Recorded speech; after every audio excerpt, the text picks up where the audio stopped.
머스크 반감에 테슬라가 휘청거리고 있습니다. 미국 전기차의 상징 테슬라와 중국 전기차 최강자인 비아디의 명함이 극명하게 갈리고 있는데요. 오늘 도움 말씀 주실 분의 구정은 국제전문 기자님 모셨습니다. 네, 기자님 안녕하셨습니까? 안녕하세요. 네네. 글쎄 이게 무슨 일입니까? 미국 전역에서 테슬라 차량이 불타고 있고 심지어 테슬라 차주들이 조롱의 대상이 되고 있다라고 하는데 왜 이런 일이 벌어진 겁니까? 글쎄요, 이게 아무리 그 브랜드 그 회사 사장이 미워도 네네. 막 이렇게 불지르고 하면 안 되는데 네네. 뭐 라스베이거스, 보스턴, 뭐 시애틀, 미국 여러 도시에서 테슬라 차량 지금 방화 네네. 일어나고 있고 그래서 뭐 어떤 차주들은 내 차 불태우지 마라, 공격하지 말라는 의미로 차에다가 이 차는 머스크가 미치기 전에 산 차입니다. 막 이렇게 네네. 스티커 붙이고 막 그런다는 거예요. 네네. 아무래도 일론 머스크가 지금 하도 논란을 불러일으키다 보니까 머스크 싫어하는 사람들이 이런 공격을 하는 거겠죠. 그러니까 어떻게 보면 미국의 정치적 양극화 이런 것들이 너무 심하다. 그거를 보여주는 거고 그게 애꿎은 차량 방화로 나타나고 있는 것 같아요. 네네. 그런데 테슬라에 대한 반감이 있다라고 하는 게 전 좀 납득이 되지가 않는데 어쨌든 그 이유가 조금 전에 기자님 말씀하셨던 것처럼 머스크 때문이다. 그런데 머스크 하면 생각나는 게 뭐 일단은 많은 그 애들도 가지고 있다. 그러니까 괴짜 이미지도 있고 그다음 무엇보다도 뭐 스타링크 같은 거 딱 봤을 때 혁신가 이미지도 굉장히 강했단 말입니다. 그것이 테슬라의 성공 요인이었다라고 볼 수 있었는데 이제는 오히려 리스크가 되어버린 겁니까? 전형적인 그 CEO 리스크가 돼버린 것 같아요. 네네. 그러니까 어떤 경영적인 판단을 잘못해서 리스크가 된 게 아니라 네네. 그 개인의 행태가 이렇게 기업의 브랜드 이미지 결국 타격을 주는 이런 케이스인데 사실 머스크라는 사람 요새 보면 이 동네 빌런은 나야 거의 뭐 그 분위기잖아요. 네네. 그래서 트럼프보다 더 미국 뉴스에서 머스크가 진짜 많이 나오고 있는데 원래 뭐 그 남아프리카 공화국 태생이죠. 그래서 미국에서 좀 이렇게 아메리칸 드림도 살짝 있고 그러면서 또 혁신가 이미지.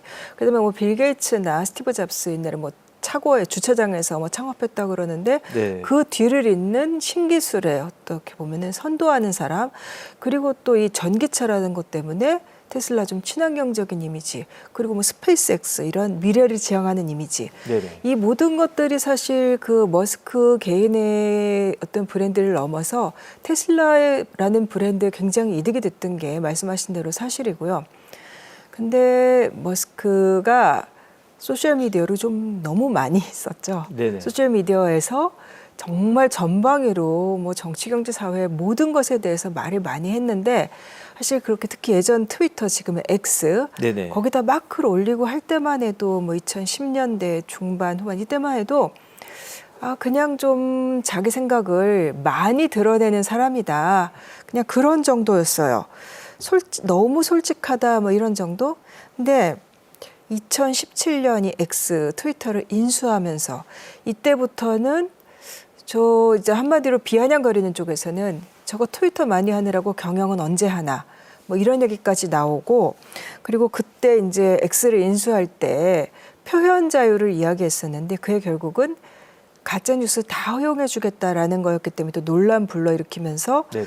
이제 머스크의 어떤 극우적인 발언들 이게 문제가 되기 시작하고 또 저는 머스크가 좀 너무 많이 나갔다, 조금 많이 이상해졌구나라고 느끼게 됐던 게 코로나19 때, 그러니까 2020년에 미국 정부가 대응 잘 못해갖고 당시 트럼프 일기 때 굉장히 큰 문제를 일으켰잖아요. 네네. 근데 그때 그러면서 말라리아 약 먹으면 다 해결되니까 걱정할 필요 없어, 막 이렇게 트럼프가 얘기를 했는데 그 근거가 된 글, 사실은 논문도 아니고 아무것도 아닌 거의 가짜뉴스 성격의 글을 막 리트윗하면서 퍼뜨리면서 트럼프의 어떤 근거를 마련해줬던 게 머스크였어요. 네. 근데 그런 것들을 단순히 그냥 정치적인 발언이라는 것에서 그치는 게 아니라 결국 엄청난 사람들의 피해로 다가왔었잖아요. 이제 그러다가 이렇게 머스크가 논란 많이 빚다가 결국은 지금 트럼프 정부에 들어가서 뭐 실세 중에 실세라고 하대요. 뭐 트럼프가 백악관 회의에서 직접적으로 머스크를 편들 정도로. 근데 머스크는 정치적으로 보면 사실 예전에는 민주공화 양쪽에 다 기부하고 이런 식이었어요. 그랬는데 2022년에 선언을 해요. 네네. 난 이제부터 공화당에 기부하겠다. 네. 앞으로 공화당 지지하겠다. 네. 이제 그렇게 됐고 그러다가 이제 트럼프랑 이렇게 밀착하게 됐는데 2024년부터는 미국뿐만 아니라 유럽이라든가 세계의 극우파들, 극우 활동가들, 조직들의 돈을 대기도 하고 그래서 지금 그 정부 효율성부라는 것에 수장을 맡고 있죠. 근데 여기서 하는 일이 결국은 뭐 국제개발처라든가 이런 거 없애고 그러니까 사실은 이렇게 미국 내에서도 뭐 자동차를 불태우는 거를 옹호할 수 있는 건 아니지만 네. 아무튼 사람들의 비판이 많은 것도 어떻게 보면 당연하다고 봐야겠죠. 그런데 테슬라에 대한 반감이 미국도 넘어서는 것 같아요. 일단은 미국에 대한 국제적인 반감이 자꾸 올라가는 건 사실 아니겠습니까? 예. 왜냐하면 트럼프 대통령이 관세도 높이겠다. 그다음에 외교적으로도 강하게 나가겠다. 그러니까 미국에 대한 반발심이 생기는 것은 뭐 자연스러운 것이라고 할 수 있는데 거기에 이제 머스크도 국제적인 밉상이 되어가고 있는 것이 아닌가. 그렇기 때문에 글로벌 마켓에 있어서 테슬라도 역풍을 받고 있다. 이런 이야기가 있던데 어떻습니까? 역풍을 많이 받을 수밖에 없을 것 같아요. 그걸 네네. 이제 두 가지 측면에서 봐야 될 것 같은데 이제 첫 번째 그 트럼프 행정부의 공세적인 그 관세 정책, 관세 끌어올리는 거 이렇게 되면 일단 가장 실질적으로 테슬라는 자기네 부품들이라든가 이런 것들 외부에서 들어오는 것 관세 올라가니까 이제 미국 내에 있는 테슬라의 생산 비용이 증가하는 아주 직접적인 요인이 있겠죠. 네네. 그 다음에는 전기차를 수입하는 테슬라의 시장인 나라들이 미국 정부의 조치에 대한 보복으로 관세를 올리게 됩니다. 그러면 그 나라로 수출하는 테슬라도 또 역시 이제 타격을 입게 되겠죠. 그다음에 두 번째가 그 머슬러의 대중적인 이미지가 불러일으킨 그런 역풍인데, 그러니까 그러다 보면 유럽이라든가 테슬라 차를 많이 사야 되는 쪽의 시장에서는 이 테슬라 차를 미국의 어떤 무역 침략, 무역 공격의 그런 좀 천병으로 상징으로 간주하는 이런 얘기들이 많이 나오고 있고 또 이제 가짜 뉴스 퍼뜨리는 극우파들을 머스크가 지원하는 양상 네네. 이런 거를 비판하는 사람들 쪽에서는 이제 테슬라라는 회사에 대한 이제 소비자 브랜드 평판 한마디로 소비자들의 신뢰, 그 다음에 머스크 리스크 때문에 투자자들의 신뢰 이런 것들이 다 떨어지는, 그러니까 평판 리스크가 지금 무시 못하게 작용을 하고 있고 앞으로 더 할 거라는 거예요. 그래서 그럼 테슬라도 거기에 맞춰서 사실 머스크 개인과 테슬라는 분리해서 보자라고 테슬라 쪽에서는 이야기를 하겠죠. 네네. 그래서 이제 테슬라 같은 경우 대응 전략이 일단 이 관세 너무 올리는 거 비즈니스 하는데 안 좋다라는 이야기를 테슬라 쪽에서도 미국 정부에 계속 하고 있어요. 이 트럼프 정부의 그런 고관세 이런 것들이 개별 미국 기업들한테 미치는 영향을 고려해달라. 네네. 이런 식으로 뭐 미국 무역대표부에 뭐 서한도 제출하고. 네. 근데 지금 자기네 CEO가 나서서 그 정부에 들어가 있는데 네네. 테슬라가 기업 입장을 생각해줘라고 하는 게 이 과연 먹힐지 그 부분 좀 의심스럽고, 그다음에 또 하나 테슬라가 하고 있는 게 생산을 현지화하는 거예요.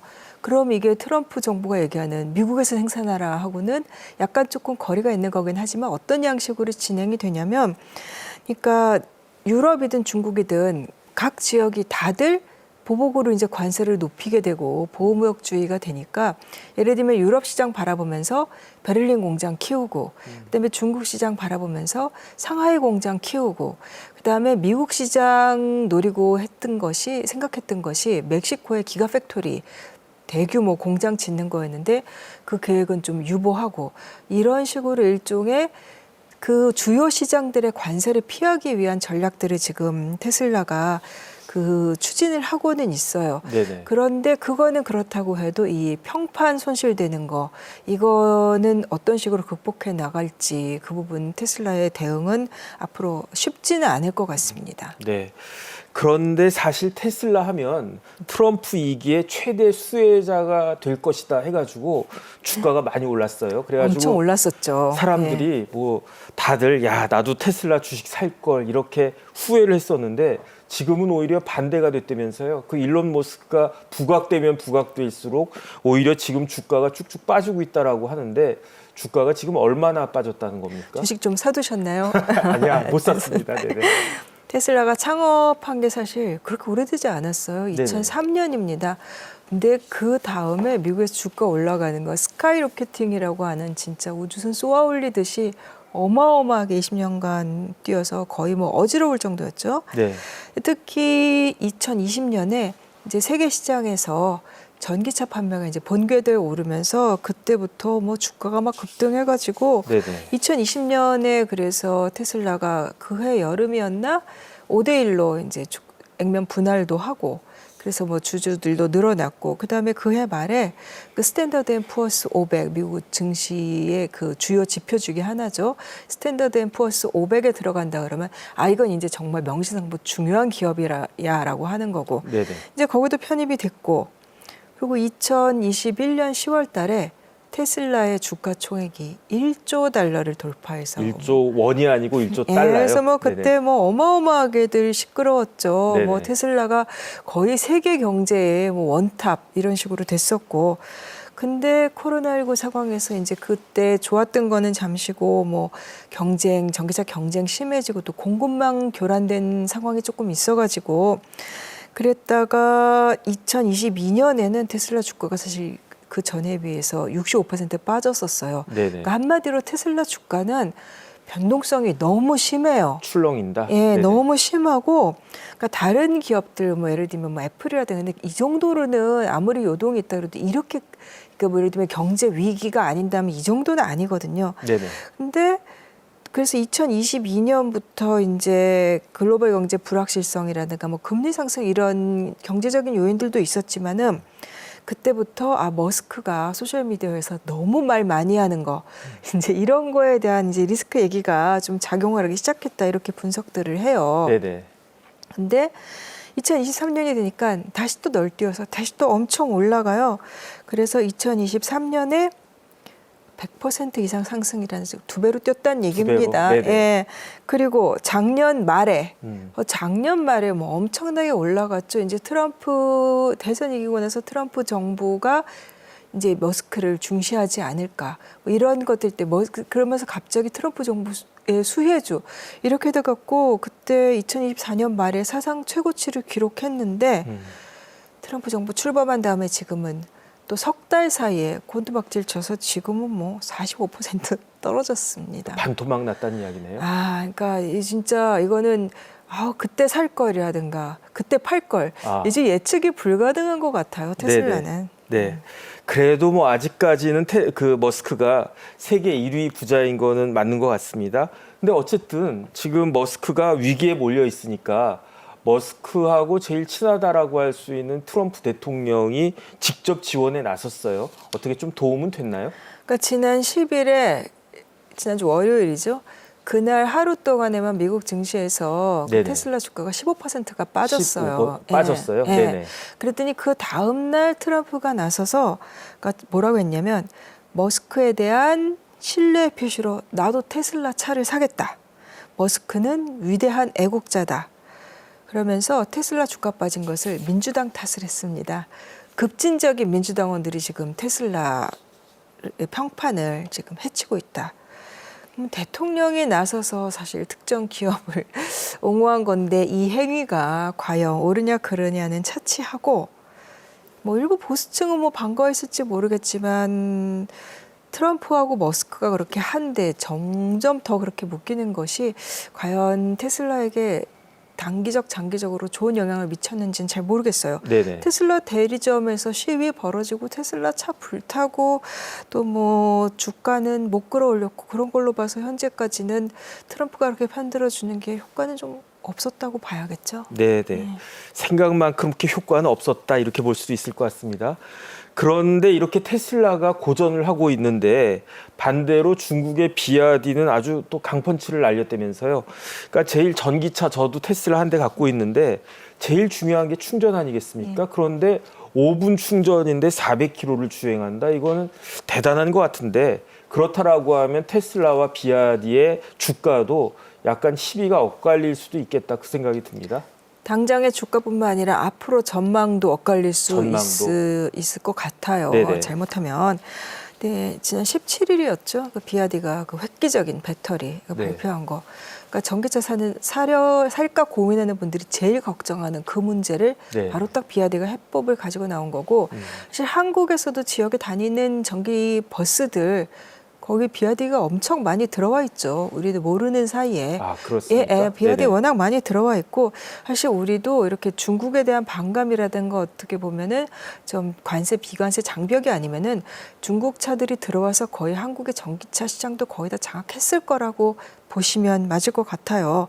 그래서 뭐 올 초에 그 중국이 그 딥시크 오픈 AI 그 챗GPT를 완전히 강타했던 그 중국의 인공지능 딥시크 쇼크에 있어서 이번에는 비아디 쇼크다. 네. 이렇게들 얘기를 하던데 이게 비아디가 추진하고 있는 슈퍼 E 플랫폼이라는 게 있어요. 그게 그거의 일환이고 이번에 그 배터리 얘기가 이게 한 번의 발표에 그치는 게 아니라 앞으로 계속해서 전기차 시장 판도를 바꿀 수도 있다. 이런 얘기가 나옵니다. 그래서 비아디 주가 그날 발표한다면 4% 오르고 테슬라는 5% 떨어지고 이게 작은 것 같지만 큰 차이고 그다음에 앞으로가 문제겠죠. 그러니까 지금 보면은 전기차 하면 테슬라만 생각했는데 이 전기차 시장에 큰 전환점이 온 것 같습니다. 2024년 작년에 비아디가 테슬라 매출액을 역전했다면서 굉장히 놀라운 일인데 어떻다는 이야기입니까? 2023년 말에 네네. 역전을 했었죠, 이미. 네네. 근데 사실 이게 중국 차의 약진과 테슬라가 추격을 당한 게 어제 오늘의 일은 아니에요. 네네. 이제 테슬라는 이제 비싼 자동차, 멋지고 스타일 좋고 일종의 사실은 테슬라는 기술도 있지만 그런 이미지가 굉장히 큰 몫을 했다고 봐야 돼요. 네네. 예를 들면 애플의 아이폰과 다른 휴대전화 이 시장과 마찬가지로. 근데 이 비아디라는 회사는 뭐 이제는 뭐 한국에서도 많이들 알고 있지만 원래는 그 배터리 회사로 출발을 해서 2003년에 자동차 회사를 인수하면서 그다음에 이제 비아디 모터 한 그룹의 자동차 회사를 만들고 이렇게 했는데 자체 설계한 차량, 전기차 말고 일단 첫 차량 내놓은 게 2005년이고 네네. 하이브리드 차를 처음 내놓은 게 2008년. 그다음에 이 배터리 전기차 내놓은 게 2009년. 네. 근데 지금 하면은 한 15년 좀 그 넘게 정도 됐는데 네네. 이게 성장이 뭐 테슬라도 그렇지만 너무너무 빨랐습니다. 그건 전기차 시장 자체가 많이 이제 급속도로 발전했으니까. 그래서 역시 테슬라와 마찬가지로 이 회사도 2020년 정도부터 뭐 너무너무 빨리 성장을 했어요. 그래서 2022년 3월에 이제 비아디 같은 경우는 아예 내연기관차 생산을 중단을 해버렸는데 그래서 2023년 4분기에는 그 분기 매출이 테슬라 제치고 이제 세계에서 가장 많이 팔린 전기차 제조업체가 됐는데 사실 이 전기차 시장 자체가 중국 위주예요. 2023년 상황이 어땠냐면 전 세계에서 팔린 그 전기차의 60%가 중국에서 팔렸습니다. 네네. 중국은 너무 빨리 전기차 시장으로 지금 확 넘어가 버린 거예요. 그래서 그해 말에 또 특히 이 비아디 같은 경우는 중국의 자동차 시장 자유화된 다음에 계속해서 중국 시장 점유율 1위가 폭스바겐이었는데 그걸 제치고 이제 중국에서도 넘버원 브랜드로 이제 비아디 같은 경우 됐고, 근데 그렇게 된 이유가 단순히 무슨 임금이 싸니까 그런 거 아니야라고 생각하시면 안 되는 게 좀 전에 기술에서도 결국 비아디가 넘어서는 거 아니냐 말씀하셨잖아요. 네네. 이 비아디 그룹 같은 경우는 한마디로 뭐 타이어랑 유리창 빼고 다 만든다 자동차에. 네네. 수직 통합, 리튬 생산에서부터 리튬 가공, 배터리 생산 이 모든 거 수직 통합되어 있는 거. 그래서 이 공급망을 스스로 관리하는 거. 이거를 많이 지적을 하고요. 그 다음에는 이 기술 경쟁의 바탕이 되는 게 결국은 중국 내부의 시장 경쟁입니다. 이게 너무 치열합니다. 중국에서는. 네네. 중국에서 2019년에 그 블룸버그 통신인가에 나왔었는데 전기차를 만드는 회사가 500개가 있었어요. 진짜요? 예, 네네. 예. 근데 2023년에 300개만이 정리됐으니까 근데 그 300개 중에 2019년에 있었던 회사는 100개밖에 없는 거예요. 네네. 그렇게 경쟁이 치열하고 그렇기 때문에 저임금도 있지만 중국 내에서는 가격을 낮추고 또 낮추지 않으면 시장 경쟁이 안 되는 거예요. 이제 그렇게 되면 중국 차들은 결국은 수익성을 높이려면은 해외에 공세적으로 수출을 하는 수밖에 없고 네. 기술 경쟁이라든가 가격 경쟁이 어마어마하게 치열하다는 거. 그리고 또 그거를 중국 정부가 이제 제도적으로 뭐 금융이라든가 여러 가지 측면에서 전기차로 확실하게 이동을 시켜버리고 전기차를 밀어주고 이런 것들이 겹쳐지고 혁신 같은 거를 이제 중국 기업들이 선도하는 이런 상황이 됐다고 보시면 될 것 같습니다. 제가 2023년에 우즈벡 갔었는데 그 차들이 BYD라고 하는 차들이 많이 돌아다니길래 저거는 무슨 브랜드야라고 생각을 했는데 그 BYD가 테슬라를 제쳤다. 참 놀랍다는 그런 생각이 들고요. 그러니까 앞으로 글로벌 전기차 시장은 더욱더 경쟁이 치열해질 수밖에 없을 것 같은데, 그런데 테슬라나 BYD 같이 전기차만 만드는 회사뿐만 아니고 우리나라 뭐 현대, 기아도 전기차 만들고 있지 않습니까? 우리나라는 어떻게 해야 되겠습니까? 일단 전기차의 글로벌 판매는 뭐 올해 전년 대비 한 20% 정도 늘어날 거다라고 하는데 네네. 이제 한국에서 뭐 트럼프 세상에 오지 않았느냐, 아우 전기차 아직은 아니야 이런 얘기하는 분들이 조금 적지 않게 저도 만나봤어요. 근데 트럼프 정부는 4년이고 전기차는 지금 글로벌 대세기 때문에 이 흐름을 역행해서 할 수 있는 건 아무것도 없고 네네. 한국의 기업들도 준비를 그동안에 많이 해왔죠. 일단은 기술 혁신, 우리 이제 배터리 부분에서 강점 있는 거 그거를 계속해서 더 끌고 나가면서 차세대 배터리 투자해야 된다 이런 얘기는 외국의 언론들도 한국 많이 지적하고요. 네네. 그다음에는 전체적으로 생태계 구축하는 거. 단순히 차만 생산하면 되는 게 아니라 충전을 비롯해서 전체적인 전기차 소비 생태계까지 해야지만 이게 결국은 그 사용자 경험이라 그러잖아요. 네네. 사용자들이 전기차 사면 아직은 불편한 게 많아라고 하는 그 감정을 없애주는 거.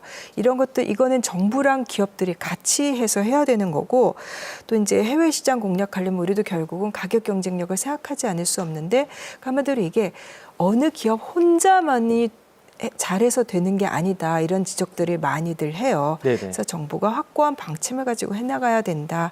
이런 것들 여러 가지 결합시켜야 될 것 같습니다. 네, 알겠습니다. 지금까지 도움 말씀에 구정은 국제 전문 기자님이셨습니다. 기자님 오늘도 감사합니다. 감사합니다.